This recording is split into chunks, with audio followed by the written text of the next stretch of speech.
अस्सलामुअलैकुम। साक्षी खबर में आपका इस्तकबाल है। आज 22 सफर उल मुज़फ़्फ़र है। सुर्खियों से पहले सुनते हैं हदीस शरीफ। बिस्मिल्लाहिर्रहमानिर्रहीम। हज़रत सोबान रज़ियल्लाहु ताला अन्हु से रिवायत है, रसूलुल्लाह सल्लल्लाहु अलैहि वसल्लम ने फरमाया, नेक बीवी जो ईमान की मददगार है वो मुसलमान के लिए बेहतरीन माल है।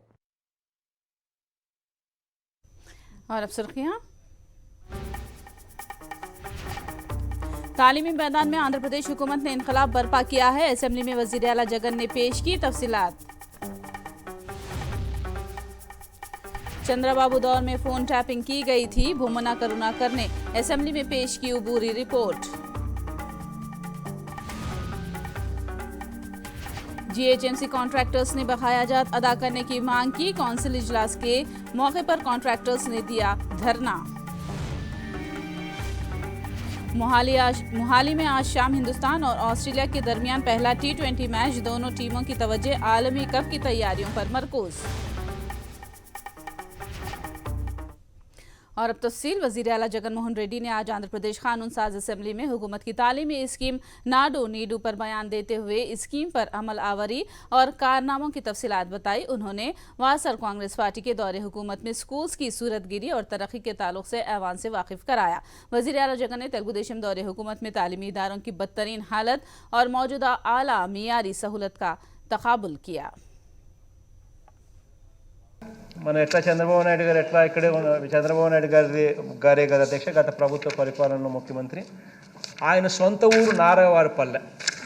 ఆయన సొంత ఊరు నారావారిపల్లెలో స్కూల్స్ ఎలా ఉన్నాయి మనం అధికారంలోకి రాక మునుపు వరకు అన్నది ఒకసారి గమనిస్తే అధ్యక్ష, ఇది ఎంపీపీ స్కూల్ నారావారిపల్లె నాడు అధ్యక్ష. అంటే మనం అధికారంలోకి రాక మునుపు ఆ రకంగా స్కూల్స్ ఉన్నాయి అధ్యక్ష.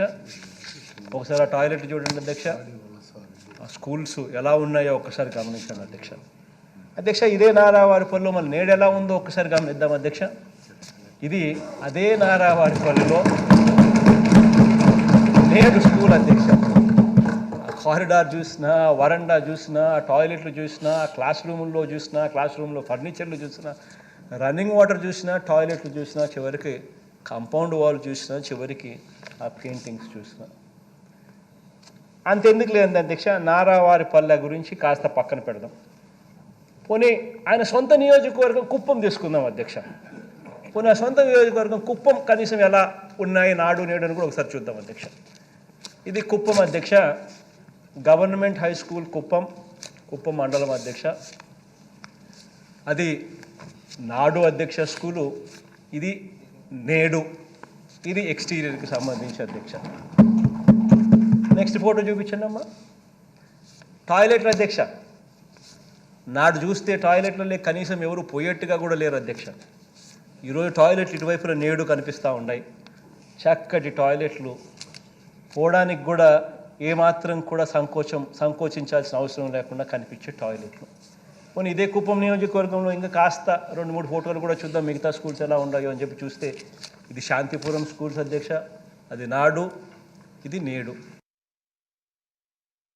चंद्रबाबू नायडू दौरे हुकूमत में होने वाले फोन टैपिंग से मुताल्लिक़ अबूरी रिपोर्ट को आज आंध्र प्रदेश कानून साज असेंबली में पेश किया गया है।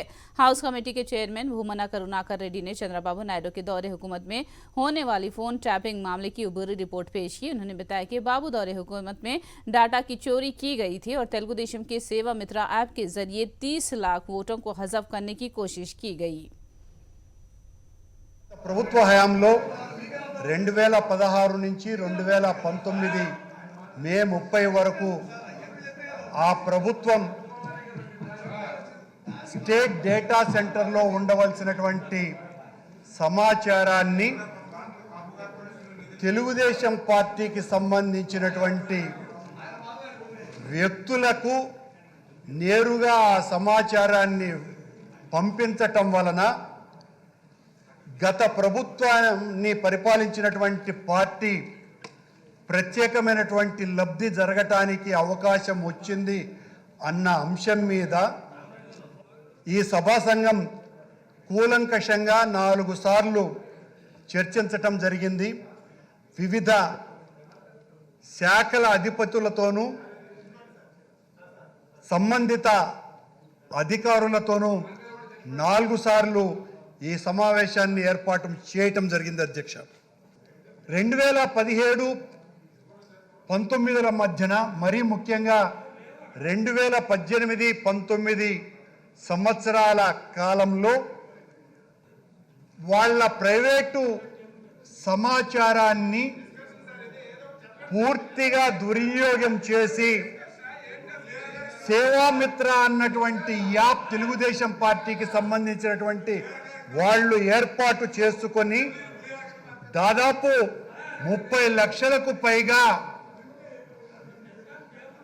తమకు వేయనటువంటి ఓటర్ల ఓట్లను రద్దు చేసేటువంటి ప్రక్రియకు గత ప్రభుత్వం శ్రీకారం చుట్టిందని, ఆ రకంగా ఆ యాప్ను దుర్వినియోగం చేసి ప్రభుత్వం నుంచి వ్యక్తుల యొక్క సమాచారాన్ని అంతా కూడా చౌర్యం చేసి ఈ రకంగా తెలుగుదేశం పార్టీ పూర్తిగా సమాచార చౌర్యం చేసింది అన్నటువంటి ప్రాథమిక నిర్ధారణకు ఈ సభా సంఘం వచ్చింది అధ్యక్ష.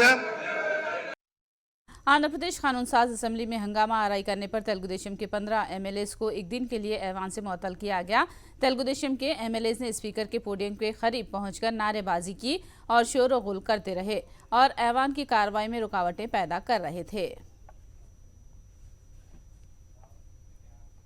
चित्तौड़ जिले के कुप्पम में वजीर आला जगन मोहन रेड्डी की आमद को लेकर काफी जोश खरोश पाया जाता है। वजीर आला जगन मोहन रेड्डी 22 सितंबर को कुप्पम में जलसे आम से खिताब करेंगे और वायएसआर जीविता स्कीम के तीसरे मरहले की रकम को बटन दबाकर जारी करेंगे। कुप्पम में वजीर आला जगन के जलसे आम की तैयारियां मुकम्मल कर ली गई है और अवाम में जगन की कुप्पम में आमद का बेचैनी से इंतजार किया जा रहा है।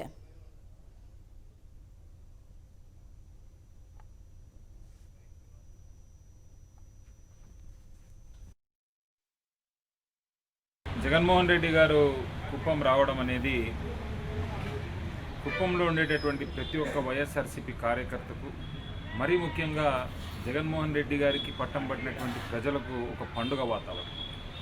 ఈరోజు ఏర్పాట్లు భారీగా జరుగుతున్నాయని చెప్పడంలో ఏ రకమైనటువంటి అతిశయోక్తి లేదు. ప్రజలు కూడా ఎప్పుడెప్పుడు ముఖ్యమంత్రి గారు కుప్పానికి వస్తారా, ఎప్పుడెప్పుడు ఆయన్ని మనం వెళ్ళి చూడగలుగుతామా అనేటువంటి ఉత్సాహంలో ప్రజలందరూ కూడా ఉన్నారు. మీరే ఈ పాటికి కుప్పం అంతా కూడా ఒక రౌండ్ వేసింటారు, టౌన్ అంతా. సో ఆ జోష్ అనేది మా క్యాడర్లోనే కాదు ప్రజలందరిలోనూ కూడా స్పష్టంగా కనిపిస్తూ ఉంది. మరీ ముఖ్యంగా వైఎస్ జగన్మోహన్ రెడ్డి గారు పులివెందల ఎంతనో నాకు కుప్పం కూడా అంతే అని చెప్పిన రోజు నుండి కూడా నిజంగా కుప్పంలో అనూహ్యమైనటువంటి మార్పు వచ్చింది. आंध्र प्रदेश के दानिशवरों और प्रोफेसरों ने 3 सुदूर मुकाम की तश्कील की हिमायत की है। विशाखापट्टनम के प्रेस क्लब में मुनक़िदा इजलास में आंध्रा यूनिवर्सिटी के प्रोफेसरों ने रियासत की मुतवाज़िन तरक्की के लिए 3 सुदूर मुकाम की तश्कील के जगन हुकूमत के मंसूबे की तायद की है। विशाखापट्टनम को एग्जीक्यूटिव सदर बनाने की मांग की। उन्होंने कहा कि अगर सिर्फ अमरावती को ही सदर मुकाम बनाया जाता है तो एक ही इलाका तरक्की करेगा, माँ बाकी पसमानदा हो जाएंगे, जैसा कि मुत्तहिदा आंध्रा में हुआ था।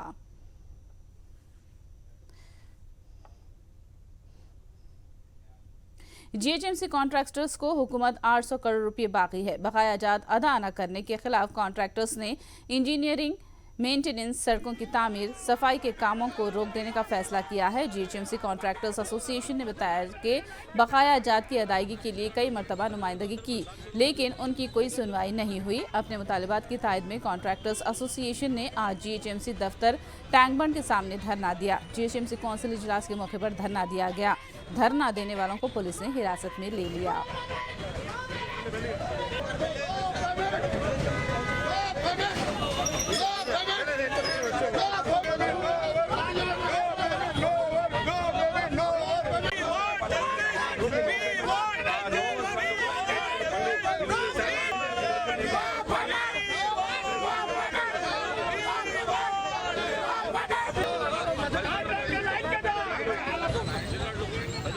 वायएसआरटीपी की सदर वायस शर्मिला ने केसीआर हुकूमत को शदीद तनकीद का निशाना बनाते हुए कहा कि टीआरएस हुकूमत नौजवानों को रोजगार फराहम करने में नाकाम हो गई है और केसीआर ने तेलंगाना को कर्ज के तले दबा दिया है। शर्मिला शादनगर में अपनी पदयात्रा के मौके पर खिताब कर रही थी। उन्होंने बेरोजगार नौजवानों के खुदकुशी के वाकयात पर अफसोस का इजहार किया। 8 సంవత్సరాలుగా అసలు నోటిఫికేషన్లు వేయడం లేదు కదా, వందల మంది బిడ్డలు ఆత్మహత్యలు చేసుకుంటుంటే దున్నపోత మీద వానబడినట్టే కదా। కేసీఆర్ గారిలో ఏమైనా చలనం ఉందా? 3 ఏళ్ళు కర్రసాము నేర్చి ఆఖరికి మూలనున్న ముసల్దాన్ని కొట్టాడట ఒకడు. ఎవరు? 2 లక్షల ఉద్యోగాలు కళ్ళ ముందరే ఉన్నాయి. 8 సంవత్సరాలుగా అసలు నోటిఫికేషన్లే వేసింది లేదు. వేసేది కూడా ఇప్పుడు ఎన్ని 17,000 ఇస్తాడట కేసీఆర్ సార్. ఒక్కొక్క ఉద్యోగానికి 800 మంది 1000 మంది పోటీ పడుతున్నారంటే ఇక ఉద్యోగం వస్తుందా రాదా అని ఆ టెన్షన్తోనే చచ్చిపోతున్నారు బిడ్డలు. ఎవరికైనా ఒక్క వర్గానికైనా భరోసా కలిగించాడా కేసీఆర్ గారు? దేంట్లో అయింది బంగారు తెలంగాణ? మంచోడు మంచోడు అంటే మంచం కొల్లు ఎత్తుకుపోయిండు కదా. ఏం చేశాడు కేసీఆర్ సారు? బంగారం లాంటి రాష్ట్రాన్ని కేసీఆర్ గారి చేతుల్లో పెడితే అప్పుల కుప్ప చేశాడు, గుల్ల చేశాడు. ఏం చేశాడు? 4 లక్షల కోట్ల అప్పు తెచ్చాడు. అంటే ప్రతి కుటుంబం మీద 1 కోటి మంది కుటుంబాలు ఉంటే ఆ 1 కోటి మంది కుటుంబాలంటే ఒక్కొక్క కుటుంబం మీద 4 లక్షల అప్పు ఉన్నట్టు। एनआईए ने तेलंगाना के मुख्तलिफ मकामात पर धावे किए और 4 अफराद को गिरफ्तार करके उन्हें तहवील में लिया गया। एनआईए ने हैदराबाद के अलावा आदिलाबाद के भैंसा के नियाबाद में धावे किए हैं। नियाबाद में शाहिद नामी एक नौजवान के घर की एनआईए ने तलाशी ली। शाहिद जो मिस्त्री का काम करते हैं उन पर पीपल्स फ्रंट ऑफ इंडिया के लिए काम करने का इल्जाम है। ताहम दूसरी जानिब मुकामी लोगों ने उसकी तरदीद की है। धावों के दौरान शाहिद घर पर मौजूद नहीं थे। आदिलाबाद में फेरोज खान से एनआईए की जानिब से पूछताछ की इत्तला है। निजामाबाद और जगतियाल में भी धावों की इत्तलात हैं। एनआईए की जानिब से आंध्र प्रदेश और तेलंगाना के मुख्तलिफ मकामात पर धावे किए गए हैं। వాళ్ళు ప్రొద్దున వచ్చిండ్రు, వచ్చి మార్నింగ్ 3 గంటల నుంచి 6 గంటల దాకా ఉన్నారు. ఇక్కడ ఉండి వాళ్ళు అందరు చెక్ చేసిండ్రు. లోకల్ పోలీసు వాళ్ళు ఉన్నారు, వచ్చి చెక్ చేసి మొత్తం తర్వాత వాళ్ళ రెంట్ ఇంట్లో వెళ్ళిండ్రు. అని తర్వాత వాళ్ళు పోలీస్ స్టేషన్కి వెళ్ళిపోయారు. ఏం లేదు, వాళ్ళ ఇంట్లో వాళ్ళు అయితే చెప్తున్నారు వాళ్ళు గిల్టీ ఉన్నదని. ఏం అట్లా లేదు, అట్లా ఏం లేదు. వాళ్ళు మంచి కుర్రాడు, అట్లా ఏం లేదు, మంచిగా ఉన్నాడు. పిల్లగాడు మంచిగా ఉన్నాడు. వాళ్ళు షాహిద్ ఏం పని చేస్తుంటాడు? మేస్త్రి పని చేస్తాడు. వాడు మేస్త్రి పని చేస్తాడు. వాళ్ళ ప్రొద్దున వరకు వెళ్ళి సాయంత్రం దాకా వచ్చేస్తాడు. అట్లా ఉన్నాడు వాడు. एनआईए के धावों पर पॉपुलर फ्रंट ऑफ इंडिया के तेलंगाना के सदर रफीक अहमद रशादी ने एहतजाज किया। उन्होंने बताया कि एनआईए ने मदरसों और फलाही काम करने वालों के खिलाफ दावे किए हैं। हैदराबाद के उस्बुल्लापुर के इलाके में एक मदरसे में मदरसा तालीमुल इस्लाम पर रेड किया गया, अफसानी बनान मदरसे पर रेड किया गया और एक समाजी सोशल वर्क करने वाली ऑर्गेनाइजेशन सोशियो रिफॉर्म सोसाइटी के प्रेसिडेंट अब्दुल अलीम खान फल्की के घर और उनके दफ्तर पर रेड की गई। ये एनआईए की कारकर्दगी है। मैं आपको बताना चाहता हूँ मीडिया को, मध्य प्रदेश की जेल में 2 मुस्लिम नौजवानों की दाढ़ियों को जबरदस्ती मुंडवाने पर मजलिस के सदर असदुद्दीन अवैसी ने सख्त मजम्मत की है। असद अवैसी ने कसूरवारों को गिरफ्तार करके जेल भेजने की मांग की है। ये नहीं मालूम कि 41 सीआरपीसी नोटिस दी गई नहीं दी गई, मगर जब जेल को उनको एक मामूली सेक्शन में जेल को भिजा दिया गया और जेल में उनको ये कहा गया कि तुम्हारे चेहरे पर दाढ़ी है इसलिए तुम पाकिस्तानी हो, और जेलर ने ज़बरदस्ती करके उनके चेहरों से दाढ़ी कटवा दिया, ये उस जेलर की तरफ से कस्टोडियल टॉर्चर है ये। और उस जेलर को ये बात मालूम होगी कि आर्टिकल 25 जो फ्रीडम ऑफ रिलीजन है, फंडामेंटल राइट है, वो जेल में मनसूख नहीं होता, वो जेल में कैंसिल नहीं होता, वो उसका वायलेशन है।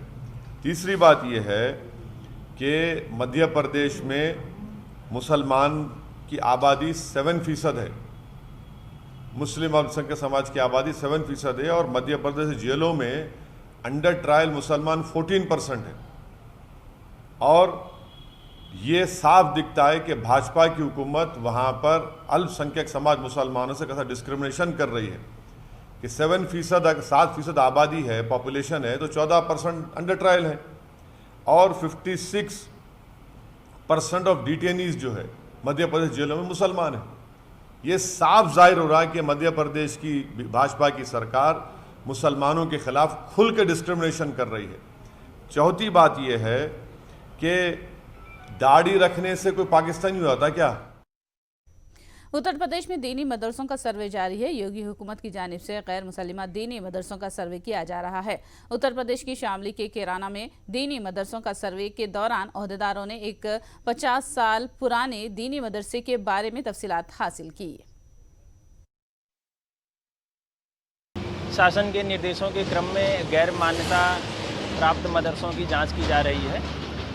इसमें 11 बिंदु हैं, जिसमें कुछ बिंदु इस प्रकार से हैं कि मदरसे को कौन सी संस्था चला रही है, उसकी स्थापना वर्ष क्या है, बच्चे कितने हैं, टीचर कितने हैं। ये इस तरह से कुछ 11 बिंदु हैं जिस पे जांच की जा रही है और ये जांच आके प्रेषित की जाएगी शासन। अभी आज हम लोग 2-3 मदरसों की हम लोग जांच किए हैं। अभी जो भी और बाकी रह जाएंगे अगले कुछ दिनों में हम लोग उसको जांच करके उसी क्रम में आगे की कार्रवाई करेंगे। उन्होंने वही जो उन्होंने सवालात किए कि भाई मदरसे में यानी बच्चे कितने हैं पढ़ने वाले, और यानी पढ़ाने वाले अध्यापक उस्ताद कितने हैं, और सफाई वगैरह की व्यवस्था से भी मालूमात की। उन्होंने 3-4 सवाल जो भी सवालात किए वो हमने जवाब दे दिए। बस असल में हम दारुल के जो तरीक़ा है और जो दारुल का जो हमें जो डायरेक्शन दारुल देता है दारुल देवबंद, उसी पर हम चलते हैं। तो अभी तक हमें डायरेक्शन वहाँ से नहीं मिली, इसलिए हमने मान्यता नहीं ली। कानपुर में भी हुकाम ने दीनी मदरसों का सर्वे किया। कानपुर में जुमला 250 दीनी मदरसे हैं। हुकाम दीनी मदरसों के सर्वे के दौरान मदरसों के तलबा, असातिज़ा, सहूलतों और सफाई के बारे में मालूमात हासिल कर रहे हैं। कई मदरसे देवबंद से मुल्हिका हैं। नॉर्मली जो सर्वे का ऑर्डर है ऊपर से आए, यहाँ पर पूरी एक टीम जो है SDM साहब की सरबराही में जो है, तो नॉर्मल जो चीज़ें सबसे पूछ रहे हैं वही चीज़ें पूछी गई है कि आपके यहाँ छात्रों की कितनी संख्या है और आप क्या पढ़ाते हैं, सिलेबस आपका क्या है। तो हमने क्लियर रिपोर्ट पूरी दी है पूरी टीम को जो है। तो हमारे ये अंदर कैंपस के अंदर इंटर कॉलेज भी है, DTS इंटर कॉलेज के नाम से। हमारे जो मदरसे के छात्र हैं वो भी उसमें एफिलेटेड रहते हैं, उनका भी एडमिशन उसमें रहता है। और यहाँ पर अरबी के अकॉर्डिंग जो है आलिया सानिया यानी अरबी शशुम पढ़ते हुए बच्चे, उनका हाई स्कूल भी हो जाता है। और फिर आमतौर से एफिलेटेड हैं हम लोग नदवे से लखनऊ से, तो बच्चे यहाँ से पढ़ने के बाद लखनऊ चले जाते हैं और फिर आगे की तालीम वहीं मुकम्मल करते हैं। यानी हमने भी पूरा सहयोग टीम का किया है और नॉर्मली हमसे जो चीज़ें पूछनी थी वो भी पूरी टीम ने पूछी। जी देखिए, सोचने समझने का सबको हक है और हर आदमी अपनी अपनी एक राय रखता है। ये कुछ शासन से ही कुछ बिंदु आए हैं, जैसे लैंड रिकॉर्ड संबंधित मान्यता कैसी है और क्या क्या पढ़ाया जाता है, हाउसिंग फैसिलिटीज़ कैसी हैं और क्लीनलीनेस कैसी है, क्लासरूम्स में क्या पढ़ाया जाता है, कैसे एजुकेशन का स्टैंडर्ड है। इन बिंदुओं को लेकर कुछ NCPCR की गाइडलाइंस के बाद एक सर्वे किया जा रहा है और कुछ जो मदरसे हैं शहर के और अन्य तहसीलों के भी चिन्हित किए गए हैं और अभी मदरसे में सर्वे की शुरुआत हुई है। कांग्रेस की भारत जोड़ो यात्रा केरला में पूरी आबोताब के साथ जारी है। राहुल गांधी ने केरला में भारत जोड़ो यात्रा के दौरान पुनामाला तालाब में कश्तियों की रेस में हिस्सा लिया। राहुल गांधी ने यात्रा का 200 किलोमीटर का फासला तय कर लिया है। भारत जोड़ो यात्रा बहुत जल्द ओडिशा में दाखिल होगी। कांग्रेस लीडर जयराम रमेश ने ओडिशा के बीजू जनता दल हुकूमत को तनकीद का निशाना बनाया, जो मरकजी हुकूमत के साथ साजबाज किए हुए हैं।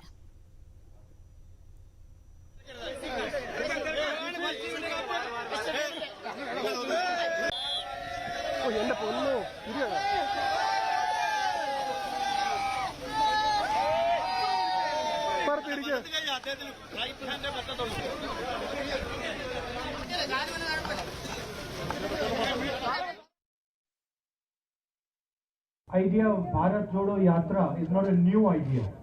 Bharat Jodo Yatrayude ആശയം ഒരു പുതിയ ആശയമേ അല്ല. It's a very old idea in India. ഇത് ഈ രാജ്യത്ത് എത്രയോ കാലങ്ങളായി നിലനിൽക്കുന്ന ഒരു ആശയമാണ്. And it has been mentioned, thought about by many great leaders. അത് ഒരുപാട് വലിയ നേതാക്കന്മാർ ആലോചിക്കുകയും പല അവസരങ്ങളിൽ നമ്മളോട് പറയുകയും ചെയ്തിട്ടുള്ള ആശയമാണ്. And especially in Kerala, പ്രത്യേകിച്ചും കേരളത്തിലെ വലിയ സാമൂഹ്യ പരിഷ്കർത്താക്കൾ നമ്മളോട് ഇക്കാര്യം പറഞ്ഞിട്ടുണ്ട്.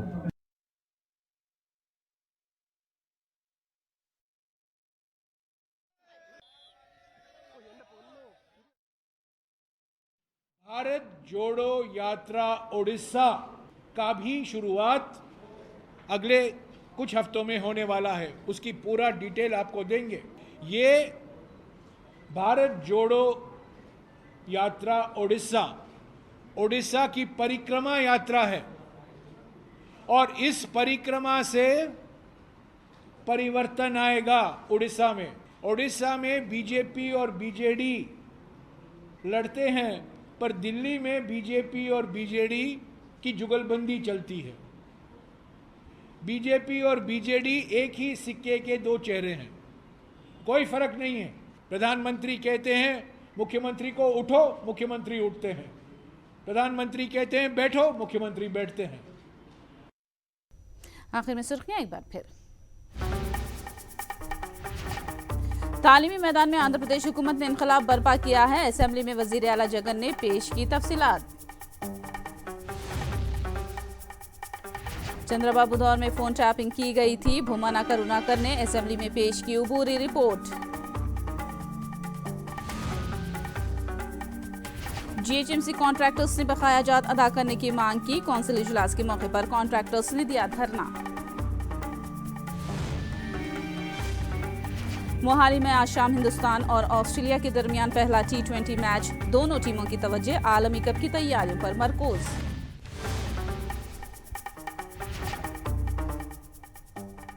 साक्षी खबर में फिलहाल इतना ही। साक्षी टीवी पर खबरों का सिलसिला जारी रहेगा।